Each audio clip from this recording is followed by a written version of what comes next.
Tuelekee hadi kaunti ya Busia, huku ni kwa mwanahabari wetu Robert Malala ambaye anatuarifu ya kuwa wembamba wa barabara ya Busia kuelekea Kisumu katika eneo la Matayos katika kaunti hii unatajwa kusababisha ajali za mara kwa mara na kuhatarisha maisha ya wakazi. Hivi karibuni trela mbili ziligongana ana kwa ana katika eneo la Rakite na kuanguka, huku wenyeji wakikimbilia kuchota mafuta yaliyomwagika.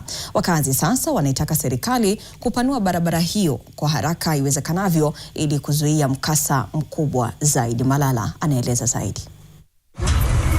Hapa ni katika barabara kuu ya kutoka Kisumu kuingia mjini Busia, barabara yenye muhimu zaidi katika uchukuzi baina ya mataifa ya Afrika Mashariki. Japo visa vya magari ya mwendo mrefu kuanguka katika barabara hii vinazidi kuwa kero kwa wenyeji na vilevile kuhatarisha maisha ya wananchi.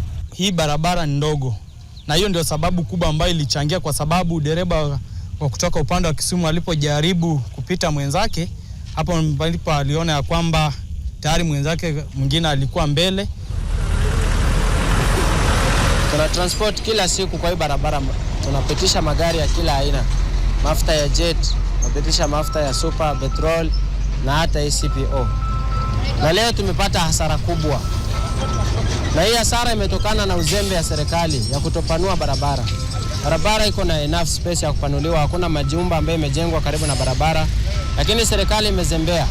Na kwa uzembe hiyo gari yangu imeweza kuanguka leo na tumekadiria hasara nyingi. Barabara kama ilikuwa kubwa, ilikuwa itawezekana hii ajali ifanyike. Barabara ni kidogo. Kwa hivyo mimi naomba wakubwa wenye wanahusika na barabara waangalie barabara ya kutoka Kisumu kukuja Busia. Si kuangalianga ile gari yenye unaendesha temezidisa mizani wanashika wanapiga faini. Na barabara muangalie masila. Gari ya kwanza ilikuwa imebeba nini? Ilikuwa imebeba CPO, uto ya mboga hii. Hata kuna mama hapa wamefanya nini? Wamechota ende wapikie. Ingine imekuwa empty. Ilikuwa inaenda kupakia. Kila mwaka si magari kuanguka, si watu kugongwa, watu wa pikipiki, mabarabara yamejichimba. Busia Kisumu highway imeharibika. Watu sijui tuko Kenya wapi ama tuko Uganda, hatuelewi tuko wapi. Wakuja ni kitu tuna demand. Yes, ni kitu tuna demand. Ingekuwa petrol, yani hata sasa wangekuja kuzoa majivu.